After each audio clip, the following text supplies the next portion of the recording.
પરમાત્મા શ્રી કૃષ્ણ અતિશય કૃપા કરે છે ત્યારે ઘરમાં જ સત્સંગ આપે છે. બહાર સત્સંગ મળે એ સાધારણ કૃપાનું લક્ષણ છે. જેને ઘરમાં જ સત્સંગ મળ્યો છે તે જીવ ઉપર ભગવાનની અતિશય કૃપા છે. કોઈ પણ જીવ જન્મથી બગડેલો નથી, સંગથી બગડે. જ્યારે જન્મ થયો ત્યારે કોઈ વ્યસન નહોતું. જન્મ થયો ત્યારે ચા પીવાની આદત નહોતી. જન્મ થયો ત્યારે કપટ કરવાની અક્કલ નહોતી. જન્મથી કોઈ જીવ બગડેલો નથી. જન્મ થયો ત્યારે શુદ્ધ હતો. મોટો થયા પછી જેના સંગમાં આવ્યો એના જેવો એ થયો. સત્સંગ એ જ મોટું તીર્થ છે. સત્સંગ તીર્થમાં મનનો પણ મેલ ધોવાય છે. લોકો ચારે ધામની યાત્રા કરે છે, એમનો સ્વભાવ સુધરતો નથી. ચારે ધામની યાત્રા કરે તો પણ બગડેલું મન શુદ્ધ થતું નથી. સત્સંગ તીર્થમાં જે સ્નાન કરે છે, સત્સંગમાં જ મનનો મેલ ધોવાય. પતિ પત્નીનો પવિત્ર સંબંધ પરમાત્માના માટે થયો છે. ગ્રહસ્થ જીવનમાં કામ સુખ ગૌણ છે. આપણા ઋષિઓએ સ્ત્રીને કામ પત્ની માની નથી. સ્ત્રી ભોગનું સાધન નથી, સ્ત્રી ભક્તિનું સાધન. પતિ પત્ની એકાંતમાં ધ્યાન કરવા બેસે, એકાંતમાં કોઈ પવિત્ર ગ્રંથનું વાંચન કરે. એકાંત મળે ત્યારે મન બગડે છે. બગડેલા મનને એકાંતમાં જ સુધારવાનું છે. ગ્રહસ્થાશ્રમ ભક્તિમાં બાધક નથી, સાધક છે. આપણા શાસ્ત્રોમાં સંન્યાસનો મહિમા બહુ વર્ણન કર્યો છે. પરમાત્માના માટે જે સંસારના સર્વ સુખનો ન્યાસનો અર્થ છે ત્યાગ કરે છે. એ વિરક્ત સાધુઓ, સંન્યાસી મહાત્માઓ નારાયણનું સ્વરૂપ છે, શ્રેષ્ઠ છે. અનેક વાર સંન્યાસ કરતા પણ ગ્રહસ્થાશ્રમ વધારે દીપે છે. એવું લાગે છે સંન્યાસ કરતા પણ ગ્રહસ્થાશ્રમ શ્રેષ્ઠ છે. કોઈ સાધુ સંન્યાસીના મઠમાં, કોઈ સંન્યાસીના આશ્રમમાં ભગવાનનો અવતાર કોઈ પણ થયો નથી. ભગવાનના બધા જ અવતાર ગ્રહસ્થના ઘેર થયા. સાધુ સંન્યાસી મહાપુરુષ બ્રહ્મચિંતન કરતા કરતા બ્રહ્મરૂપ થાય. સારું છે. ગ્રહસ્થાશ્રમમાં પતિ પત્ની સાવધાન રહે, ધીરે ધીરે સંયમ અને ભક્તિને વધારે તો બ્રહ્મને બાળક બનાવી શકે. જે સૌથી મોટો છે એ પરમાત્માને બાળક બનાવવાની શક્તિ ગ્રહસ્થાશ્રમમાં. ભગવાનના બધા જ અવતારો ગ્રહસ્થના ઘેર થયા છે.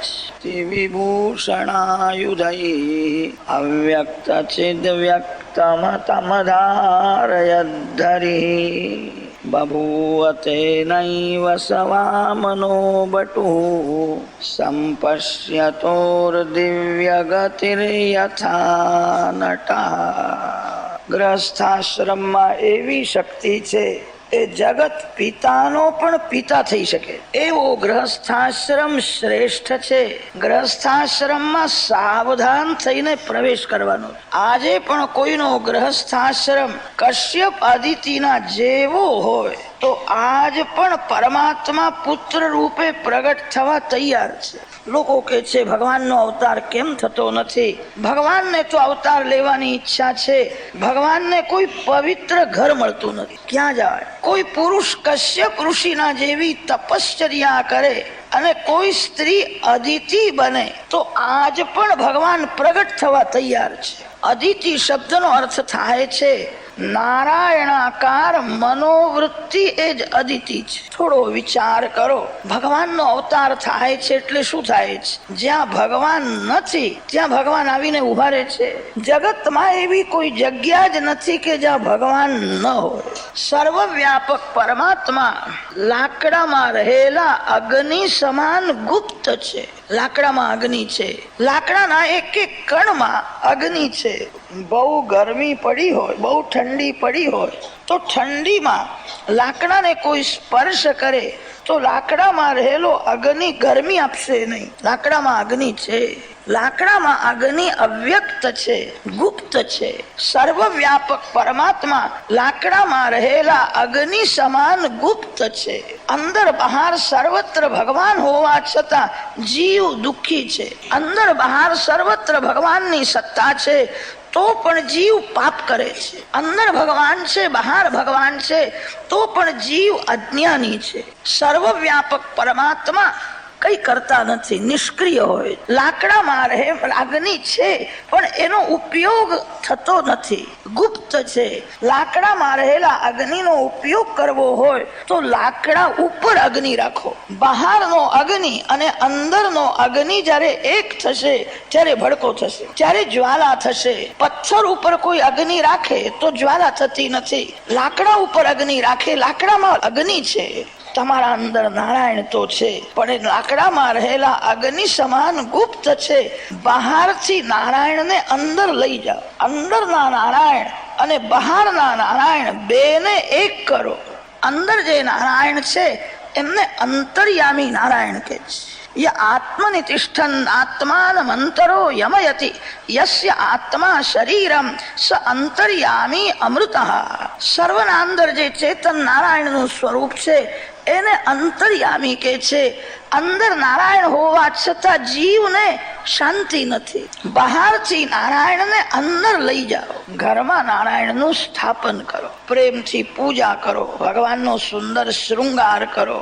ભગવાનના સૌંદર્યમાં, ભગવાનના સદગુણોમાં મન ફસાય તો બેડો પાર છે. તમને સૌંદર્ય ક્યાં દેખાય છે?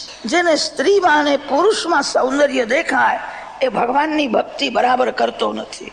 જેને ભગવાનમાં સૌંદર્ય દેખાય છે, સંસારમાં જેને સૌંદર્ય દેખાય એ સંસારની ભક્તિ કરે છે. પરમાત્મા અતિ સુંદર છે. ભગવાન સર્વ સદગુણ સંપન્ન છે. ભગવાનમાં કોઈ દોષ નથી. વારંવાર એવો વિચાર કરો. ભગવાનના સદગુણોમાં જ્યારે મન ફસાય છે, ભગવાનના સૌંદર્યમાં આંખ અને મન જ્યારે ફસાય છે અને ત્યારે જ ભક્તિનો આરંભ થાય છે. ઘરમાં નારાયણની સ્થાપના કરો, પ્રેમથી પૂજા કરો. નારાયણમાં આંખ સ્થિર કરી ભગવાનના નામનો જપ કરો. મનને સ્થિર કરવું બહુ કઠણ છે, આંખને સ્થિર રાખવી બહુ કઠણ નથી. કદાચ મન ચંચલ થાય તો થવા દો, આંખને સ્થિર કરો. જાગૃત અવસ્થામાં મન આંખમાં રહે છે. આંખ જ્યાં સ્થિર થાય ત્યાં મનને સ્થિર થવું જ પડે.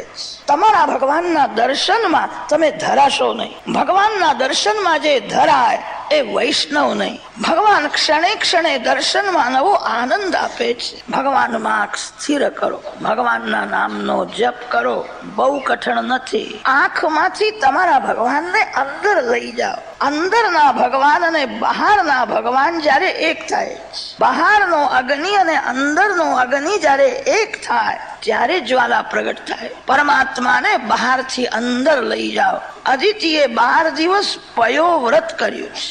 એકાદશીનું વ્રત, જન્માષ્ટમીનું વ્રત, રામનવમીનું વ્રત. વ્રત શા માટે કરવાનું? જગતની વિસ્મૃતિ થાય, મન નારાયણના દર્શનમાં સ્મરણમાં તન્મય થાય માટે વ્રત કરવાનું છે. કેટલાક લોકો એવું સમજે છે વ્રત કરવાનું એટલે સાબુદાણા અને બટાકા ખૂબ ખાવાનું, દાળ ભાત ખાવાનું નહીં. સાબુદાણા ખાવાથી સાધારણ વ્રત થાય. વ્રતનું લક્ષ્ય એ છે કે જગત ભૂલાય.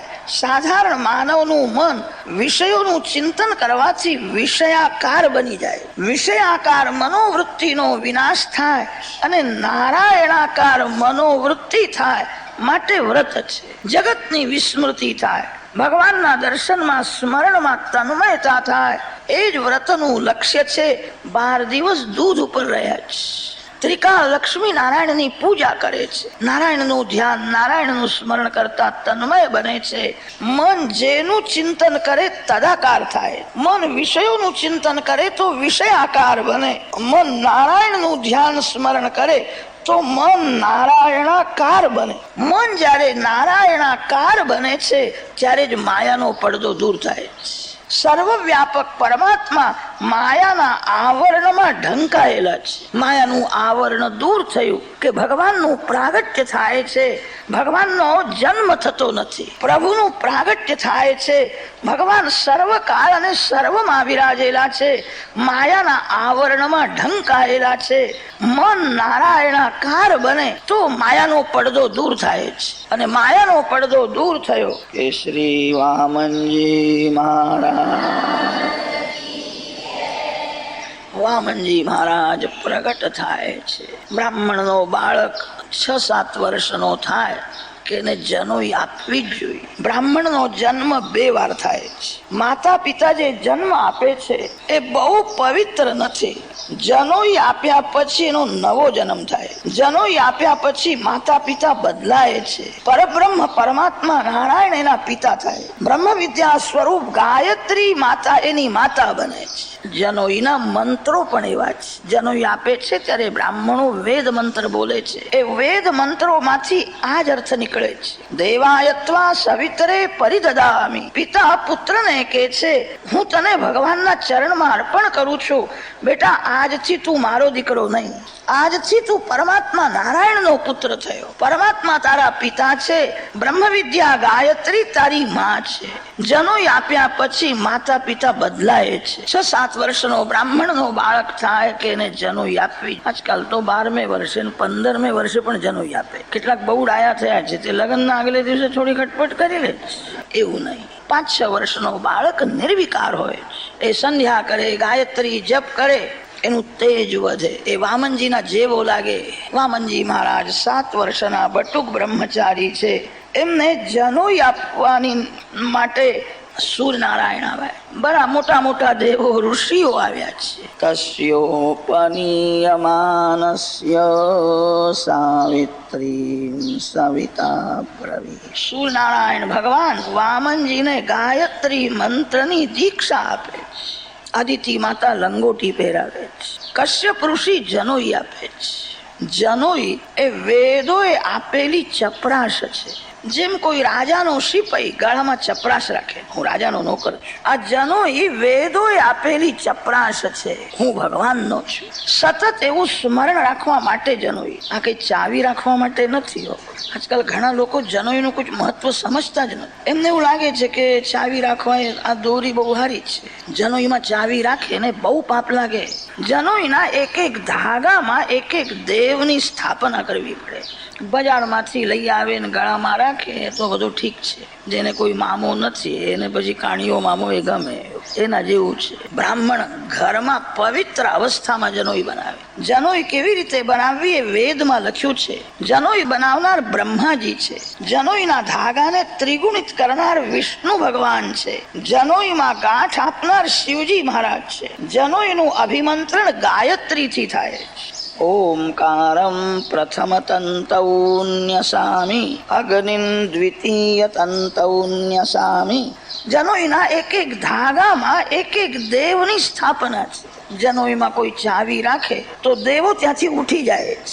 પછી દેવ ત્યાં કોઈ રહેતા નથી. જે બ્રાહ્મણો હાથે જનોઈ બનાવે છે એમને ખબર છે 96 વાર લપેટવું પડે છે ત્યારે જનોઈ થાય છે. વેદના 96,000 મંત્રોનો અધિકાર જનોઈ પહેરનારને પ્રાપ્ત થાય છે. વેદના 1,00,000 મંત્ર છે. 1,00,000 મંત્રોમાં 80,000 વેદ મંત્ર કર્મકાંડના છે અને 16,000 વેદ મંત્ર ભક્તિનું વર્ણન કરે છે અને 4,000 વેદ મંત્ર જ્ઞાનકાંડના.